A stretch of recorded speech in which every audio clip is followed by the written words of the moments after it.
Hello दोस्तों। स्वागत है आपका हमारे यूट्यूब चैनल प्रीति की कहानियों में। दोस्तों, एक छोटा सा गांव था। नाम था भोलापुर। हर तरफ हरियाली थी, पुराने कच्चे मकान थे और लोग एक दूसरे के सुख दुख के साथी भी थे। लेकिन उसी गांव के एक कोने में एक टूटी फूटी झोपड़ी थी। सावित्री माँ अकेली रहती थी उसमें। सावित्री की उम्र 70 के पार थी। झुर्रियों से भरा चेहरा, सफेद बाल, कांपते हुए हाथ और आंखों में एक न बुझने वाली चमक, इंतजार की चमक थी। 20 साल पहले उसका इकलौता बेटा अभय काम की तलाश में विदेश चला गया था।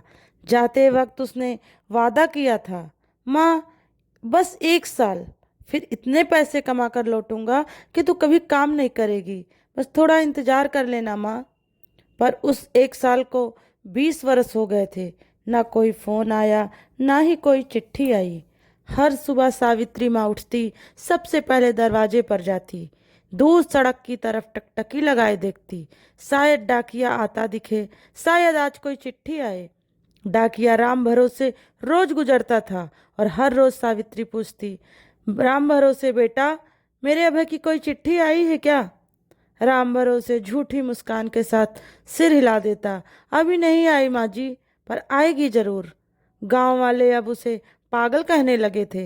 बच्चे उसका मजाक उड़ाते, देखो देखो, फिर डाकिए से पूछ रही है। उसका बेटा तो कब का भूल चुका है उसे। पर सावित्री के विश्वास में कोई कमी नहीं आई थी। उसके लिए उसका अभय अभी भी लौटने वाला था, बस किसी दिन अचानक। गांव के लोग अब सावित्री माँ का मजाक उड़ाते थे। दोपहर होते ही वह सड़क पर बैठ जाती, आंखें उस ओर टिकाए रहती जिधर से डाकिया आता था। कभी कभी कुछ औरतें उसके पास से गुजरते हुए कहती, बुढ़िया तो पगला गई है, 20 साल हो गए, अब भी उम्मीद लगाए बैठी है। कोई लड़का हंसते हुए चिढ़ाता, माई, तेरा बेटा तो अमेरिका में राजा बन गया होगा, अब क्यों आएगा वापस? पर सावित्री माँ बस मुस्कुरा देती। उसकी मुस्कान में दर्द छुपा होता, उम्मीद छुपी होती। वह धीमी आवाज में बस इतना कहती, माँ का दिल जानता है, मेरा अभय जरूर आएगा। रात को जब वह चूल्हे के पास अकेली बैठी तो बेटे की तस्वीर हाथ में लेकर बातें करती, तेरे बिना घर सूना है बेटा, अब तो बस तेरी चिट्ठी का इंतजार है। उसकी दुनिया सिमट कर केवल बेटे की यादों में रह गई थी। एक दिन सुबह कुछ अलग था। डाकिया राम भरोसे तेजी से आ रहा था। हाथ में एक जली हुई चिट्ठी थी। सावित्री माँ ने देखा और दौड़ते हुए गई। उसका दिल जोर से धड़कने लगा। राम भरोसे ने धीरे से कहा, माँ, तेरे नाम एक चिट्ठी आई है, मगर आधी जली हुई है। माँ के कांपते हाथों ने चिट्ठी ली। चिट्ठी का एक किनारा पूरी तरह जल चुका था। उसमें लिखे शब्द भी अधूरे थे, पर जो बचा था उसमें यह लिखा था, माँ, मैं अब भी तुम्हारी याद करता हूँ। बहुत मुश्किलों में हूँ माँ, लौटने की कोशिश कर रहा हूँ, तुम दुआ करना माँ। बस इतना ही बचा था उस चिट्ठी में। सावित्री माँ की आंखों से आंसू बह निकले। वो चिट्ठी को अपने सीने से लगाकर फूट फूट कर रोने लगी। 20 साल बाद बेटे की कोई खबर मिली थी, वो भी आधी अधूरी। गांव वाले भी अब चुप हो गए। सबकी आंखों में पहली बार शर्म और दर्द झलक रहा था। सावित्री माँ ने चिट्ठी को बार बार पढ़ा, हर अक्षर को छूकर महसूस किया। डाकिया राम भरोसे भी चुपचाप बैठा था। उसने बताया, माँ, ये चिट्ठी पुराने डाकघर में राख के ढेर में मिली है, शायद गलती से जल गई थी, पता नहीं कितनी पुरानी है। माँ ने मन ही मन तय किया, अगर मेरा अभय अब भी जिंदा है तो मैं उसे वापस लाकर रहूंगी। अब माँ रोज मंदिर जाती थी, गांव के बड़े बुजुर्गों से मिलती थी। डाकिया भी मदद करने लगा। गांव के कुछ नौजवानों ने मिलकर तय किया कि वे खोजबीन करेंगे, अभय को ढूंढकर वापस लाएंगे। अभय का किस्सा भी दर्द भरा था। जब वह विदेश गया था तो उसे एक फैक्ट्री में नौकरी मिल गई थी, पर धोखे से वहां वह बंधुआ मजदूर बना दिया गया। वह सालों तक बिना वेतन के काम करता रहा। बाहर निकलने पासपोर्ट भी छीन लिया गया था। बाहर निकलने की कोशिश करता तो धमकाया जाता। कई बार भागने की कोशिश में घायल हुआ और एक दिन चोरी छिपे एक दोस्त के जरिए माँ को चिट्ठी भेजी थी। वही चिट्ठी जो अब अधूरी हालत में माँ के पास पहुंची थी।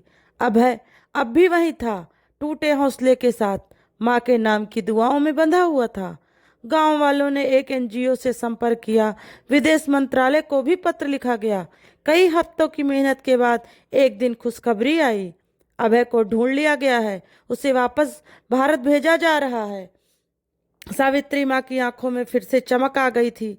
वह दिन रात घर की सफाई करती, हर कोने को सजाती जैसे बारात आने वाली हो। मेरा अभय आ रहा है, मेरा अभय आ रहा है, वह पूरे गांव में यही बताती घूमती थी। लेकिन बूढ़ा शरीर थक चुका था, आखिरी दिनों में उसकी तबीयत बिगड़ने लगी थी। फिर भी वह कहती, मैं मरने से पहले एक बार अपने लाल को देख लूं, फिर चैन से मर जाऊंगी। अभय एक दिन गांव पहुंचा।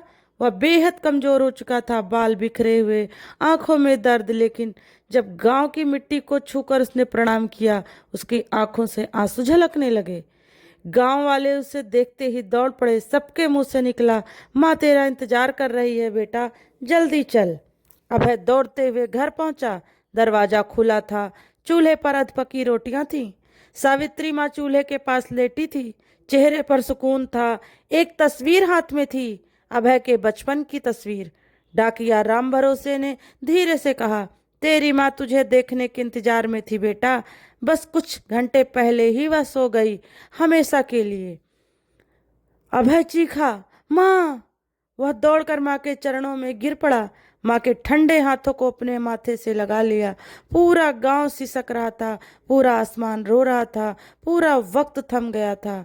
अभय माँ के सीने से लगकर रोता रहा और पास ही टेबल पर रखी वो अधूरी चिट्ठी हौले से फड़फड़ा रही थी, जैसे माँ के अंतिम सांसें अब भी उसी में बसी हों।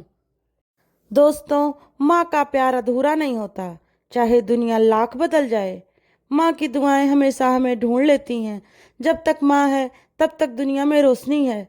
अपने माँ बाप का सम्मान करें, उन्हें कभी अकेला मत छोड़ें।